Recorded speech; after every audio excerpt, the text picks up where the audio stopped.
اللهم صل على سيدنا ومولانا محمد وعلى آل سيدنا ومولانا محمد وبارك وسلم صلاة وسلام عليك يا سيدي يا رسول اللہ صلی اللہ علیہ وسلم. محترم بھائیو، کثرت سے درود شریف پڑھنے سے مراد کیا ہے؟ کتنی مرتبہ کثرت سے گنا جائے گا؟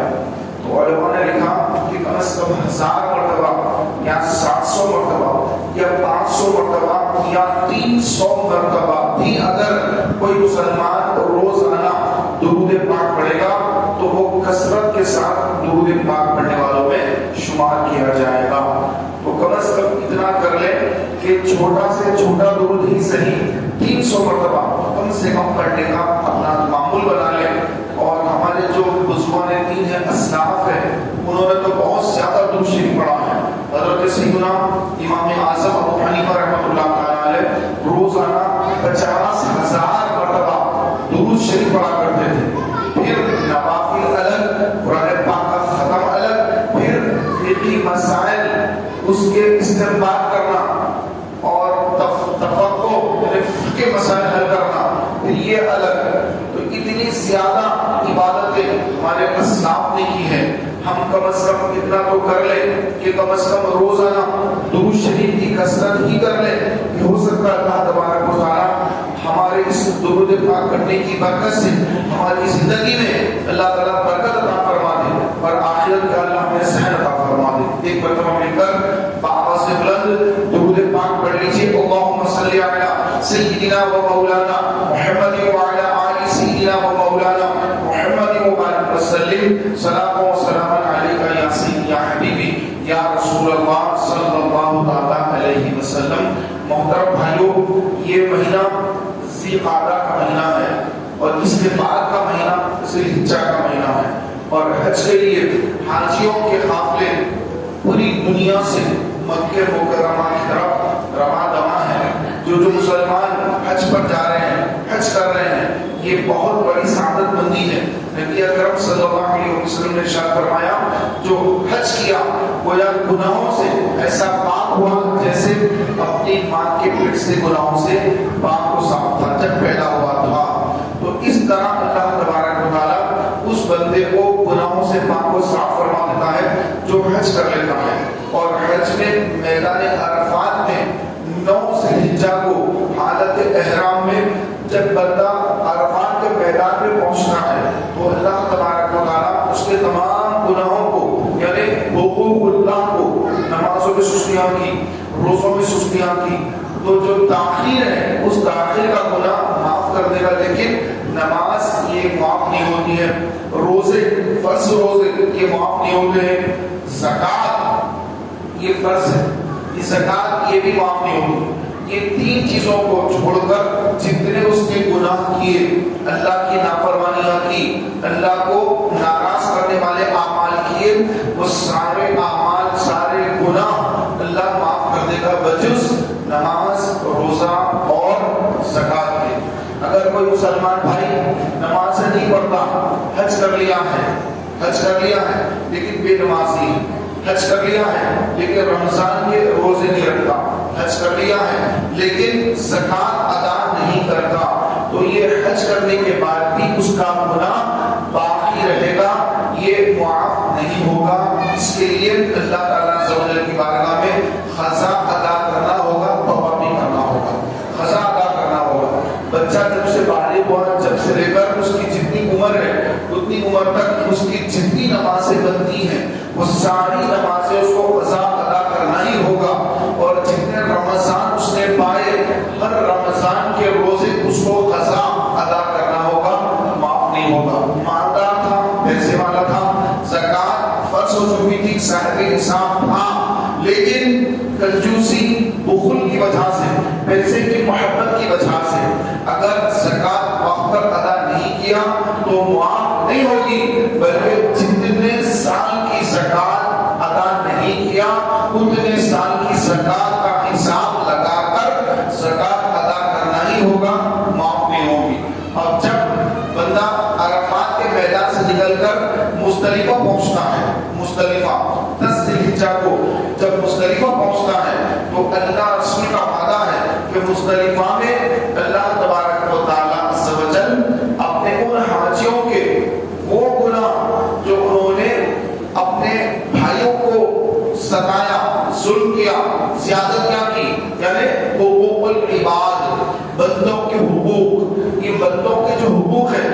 مسلمان ہو کر ایک دوسرے مسلمان پر ظلم کرتا ہے، اپنے بھائی پر ظلم کرتا ہے، اپنی بہن پر ظلم کرتا ہے، الغرض بیوی پر، اپنے بچوں پر، جس پر بھی اس نے ظلم کیا، زیادتی کی اور اس کو ناراض کیا، اس کو تکلیف پہنچائی، تو اللہ تبارک و تعالی مزدلفہ کے میدان پہ تمام حقوق العباد معاف فرما دیتا ہے۔ کیسے معاف فرماتا ہے؟ کہ جیسے کسی نے کسی پر ظلم کر دیا تو قیامت کا دن ہوگا تو وہ جو مظلوم ہے، جس پر اس ظالم نے ظلم کیا تھا لیکن حج کر لیا ہے، تو اب وہ جو مظلوم ہے جس پر اس ظالم نے ظلم کیا، قیامت کے دن اللہ تبارک و تعالی اس مظلوم کو ایک عالی شان محل بتا کر یہ فرمائے گا کہ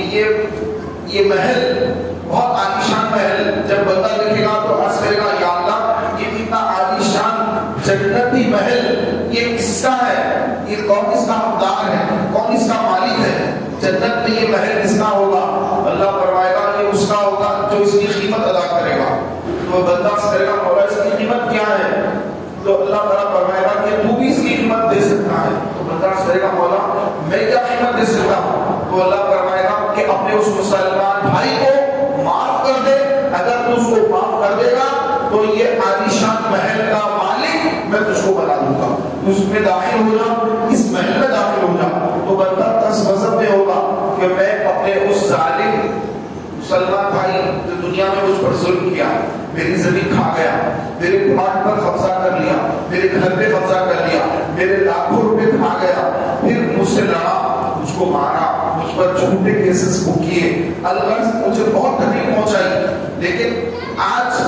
اگر میں چاہوں تو انصاف لے کر اس کو داخل جہنم کرا سکتا ہوں، لیکن اگر اس کو معاف کر دوں گا تو اللہ تعالیٰ مجھے جنت میں وہ محل دے گا۔ اب بندہ سوچے گا کہ میں کیا کروں، ایک طرف میرے لیے جنت کا محل ہے اور ایک طرف اس ظالم کے لیے اگر انصاف مانگوں تو اللہ اس ظالم کو جہنم میں داخل کرے گا، تو اگر اس کو میں داخل جہنم کر دوں تو میرا کیا پیدا ہوگا؟ اس کو عذاب ملے گا لیکن مجھے تو پیدا نہیں ہوگا، یہ عالی شان محل میرے ہاتھ سے نکل جائے گا۔ تو اللہ تعالیٰ کی بارگاہ میں عرض کرے گا کہ اے اللہ میں نے اپنے اس بھائی کو معاف کر دیا، اب بس مجھے اس محل میں داخل کر دے، مجھے اس جنتی محل میں، عالی شان محل میں داخل کر دے۔ میں اپنے اس مسلمان بھائی کو جس نے مجھ پر دنیا میں ظلم کیا، میں نے سارا اس کا ظلم تھا میں نے معاف کر دیا۔ تو اللہ تعالیٰ کیا فرمائے گا؟ اللہ تعالیٰ فرمائے گا جا اپنے اس بھائی کا ہاتھ پکڑ اور دونوں مل کر داخل جنت ہو جاؤ۔ سبحان اللہ، یہ اللہ کی رحمت، یہ اللہ کا فضل، یہ اللہ کا کرم، یہ اللہ تبارک و تعالیٰ عز و جل کی کر نوازی کہ مولا تبارک و تعالیٰ اس کو بھی معاف کر دے گا، اس کو بھی معاف کر دے گا اور دونوں کو داخل جنت ہونے کا حکم صادر فرما دے گا۔ میرے پیارے بھائیوں، جو مسلمان بھائی حج پر جاتے ہیں اس کے لیے شرط یہ ہے کہ پیسہ کمائی حلال کی ہونا چاہیے، حلال کمائی سے جانا چاہیے۔ بعض لوگ سود کا کاروبار کر کے، حرام کاروبار کر کے اگر حج پر جائیں گے تو یاد رکھیے کہ یہ حج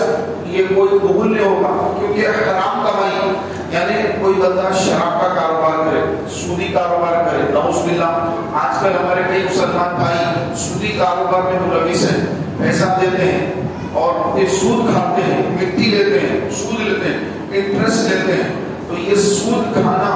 یہ سود کی کمائی یہ آپ کی نمازیں برباد کرے گی، یہ سود کی کمائی رمضان کے روزے برباد کرے گی، یہ سود کی کمائی سے دی ہوئی زکات، صدقات، خیرات، فطرے، فدیے، کفارے، نفلی صدقات یا مسجدوں کے چندے، مدرسوں کے چندے، یہ سب کچھ رائگا ہوگا اگر بندہ حرام کمائی کماتا ہے، انٹرسٹ کھاتا ہے، سودی کاروبار کرتا ہے، لوگوں کا مال ہڑپ جاتا ہے، تو یہ چیزیں اس کے لیے کوئی فائدے مند ثابت نہ ہوگی۔ اور انہی پیسوں سے اگر حج کرے گا تو ظاہری طور پر تو احرام باندھ لیا، لوگوں سے ملاقات کر رہا ہوں، میں حج پہ جا رہا ہوں، لوگ بول رہے مبارک حاجی صاحب ہمارے لیے دعا کریے، تو لوگ تو یہ کہہ رہے ہیں، لیکن اس کی کمائی اصل میں حرام ہے۔ اب حرام کی کمائی سے جا کر حج کرے گا تو یاد رکھیے کہ حج قبول نہیں ہوگا۔ حج وہی قبول ہے جو حلال کمائی سے کما کر بندہ حج پر روانہ ہو، حج کے اخراجات حلال کمائی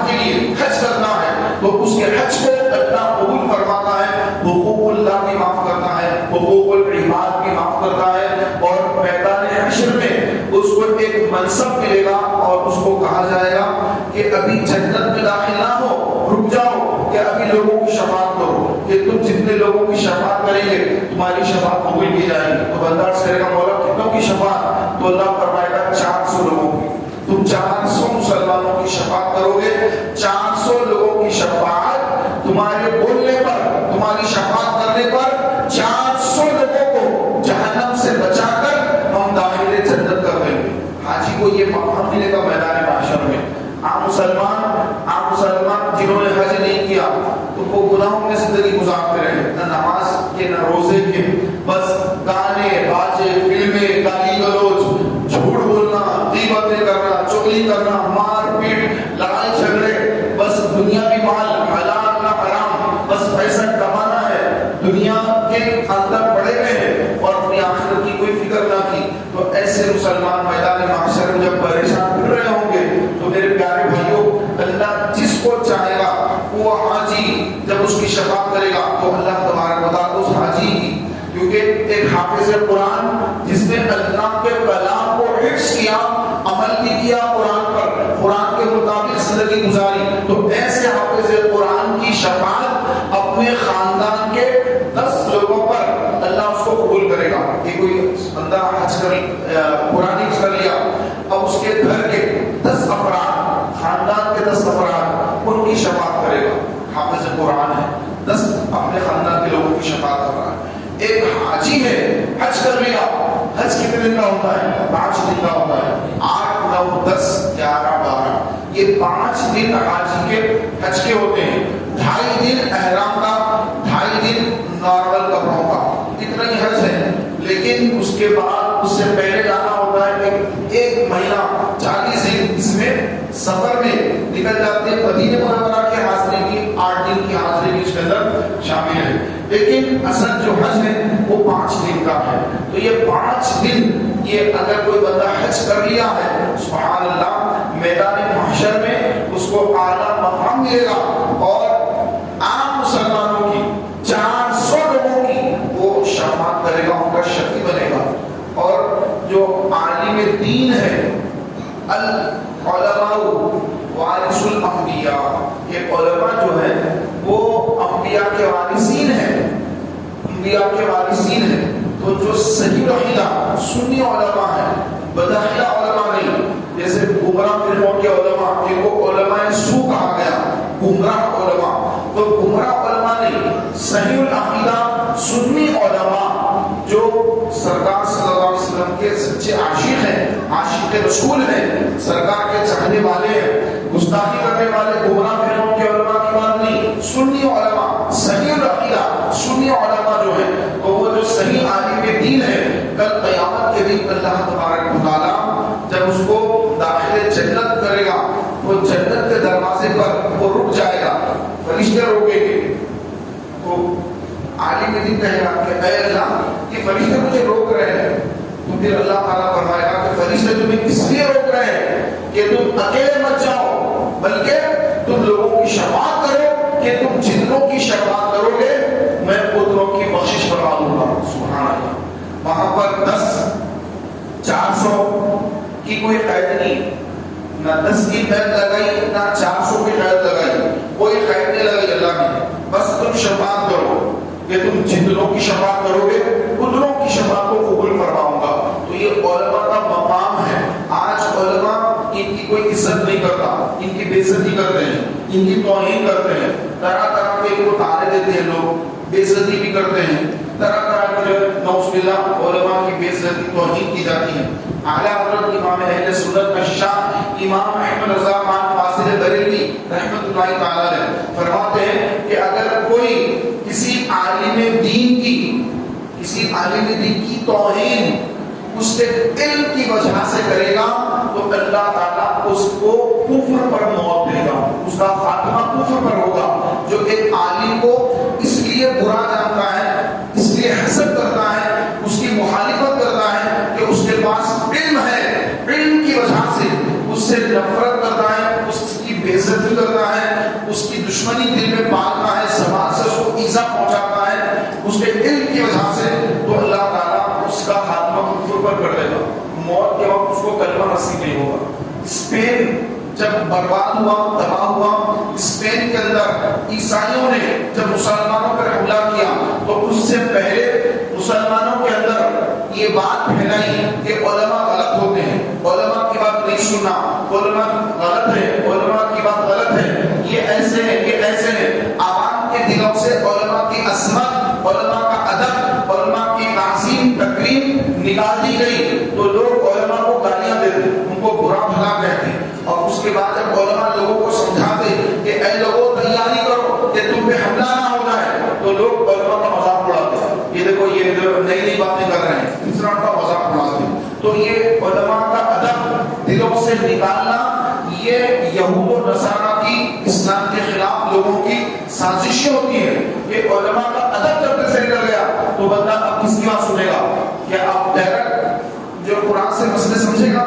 نہیں سمجھ سکے گا، گمراہ ہو جائے گا۔ تو اس کے لیے علماء کی ضرورت ہوتی ہے۔ علماء کرام جو اپنے بڑے علماء گزرے،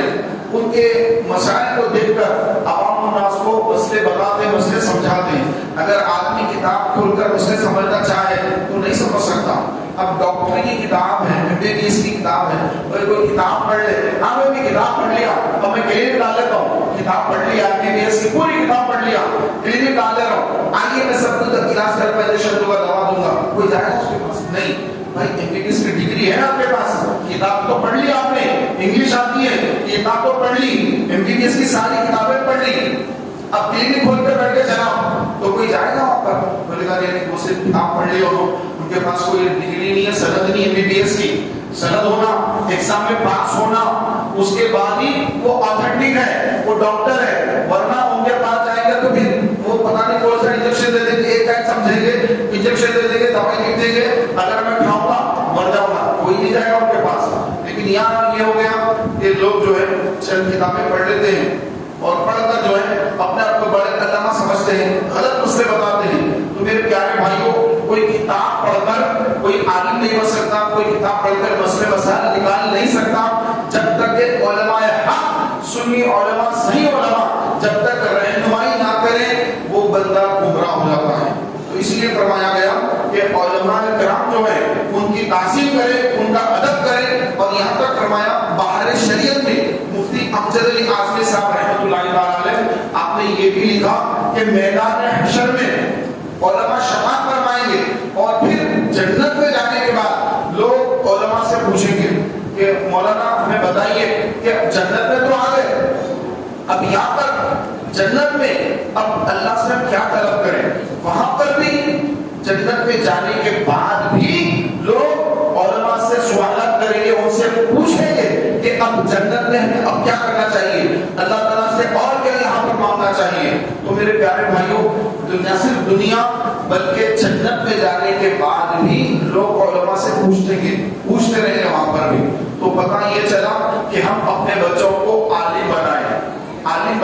حافظ قرآن بننے کے بعد صرف حافظ بنا کر نہ چھوڑ دیں، بلکہ حفظ قرآن ہونے کے بعد ان کو اچھا عالم بنائیے، ان کو مفتی بنائیے۔ آپ کا ایک بچہ عالم ہو، ایک بچہ آپ کا جو ہے وہ LLB کرا ہوا ہو، ایک بچہ آپ کا ڈاکٹر بھی ہو، کوئی IAS بنے، کوئی IPS بنے، نہ یہ کہ کوئی میکانک بن گیا، کوئی جا کے وہاں کام کر رہا، کوئی جا کے یہ کام کر رہا، کپڑے پہلے اس میں لگا دیا ہم نے اپنے بچوں کو۔ نہیں، آپ پڑھائیے اپنے بچوں کو۔ ایک 4 اگر آپ کے بچے ہیں تو 3 بچے اگر آپ کے دنیا کی تعلیم حاصل کر رہے ہیں تو ایک آپ کا بچہ بہترین حافظ قرآن جو تراویح سنانے والا ہو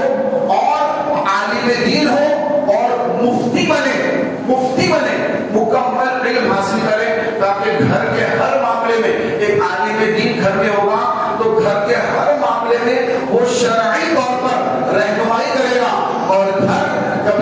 کا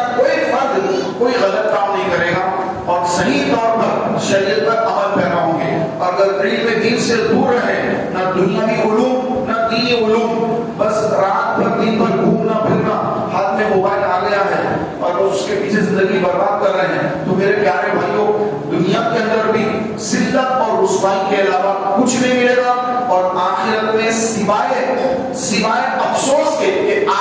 مجھے کتنا لمبا وقت ملا اور میں نے یہاں کی کوئی تیاری نہیں، یہاں سے تو مجھے کہیں اور جانا نہیں، واپس دنیا میں جانا نہیں، میں یہاں آ گیا آخرت میں، اب مجھے یہاں رہنا ہے ہمیشہ، تو یہاں کی میں نے تیاری کی ہی نہیں، یہاں کی کوئی میری تیاری نہیں تھی. افسوس ہوگا کہ میں نے کوئی تیاری نہیں کی، کیوں میرے ذہن میں یہ بات نہیں آئی؟ سنتا تھا موت آئے گی، مرنا ہے، قبر میں جانا ہے، قیامت میں اٹھنا ہے، یہ سب سنتا تھا، لیکن عمل کیوں نہیں کیا میں؟ اور آدمی افسوس کرے گا، اپنے اوپر افسوس کرے گا، کاش میں کتنی بڑی غلطی کر لیا، کاش میں غلطی نہ کرتا، کاش میں تیاری کرتا. تو میرے پیارے بھائیوں، اپنے بچوں کو، اپنے بھائیوں کو حفظ قرآن اور حفظ قرآن کے بعد ان کو عالم اور مفتی بنانے کا آپ اصل کر لیجئے کہ ہمارے گھر میں ایک حافظ قرآن عالم بھی ہوگا ہی ہوگا. ساتھ ہی ساتھ اور بھی دنیا کی سارے علوم ہیں، ان تمام علوم کو آپ اپنے بچوں کو سکھائیے، آپ ان کو ڈاکٹر بنائیے، ان کو نیٹ کا امتحان دلا کے ان کو MBBS بھی کروائیے، LLB بھی کرائیے، IPS آفیسر بنائیے. بھائی بہت اچھی بات ہے، لیکن ایک عالم دین آپ کے گھر میں ہو جو آپ کی شرعی رہنمائی کر سکے. اللہ تعالیٰ کی بارگاہ میں دعا ہے، اللہ تبارک و تعالیٰ ہم سب کو اپنی قبر و آخرت کی تیاری کرنے کی توفیق عطا فرمائے، خلوص اور للہیت عطا فرمائے، اور قبر و محشر کی تیاری کرنے کا اللہ تعالیٰ ہم سب کو ذہن عطا فرمائے. آمین بجاہ نبی امین صلی اللہ علیہ وسلم. سنت ادا فرما لے.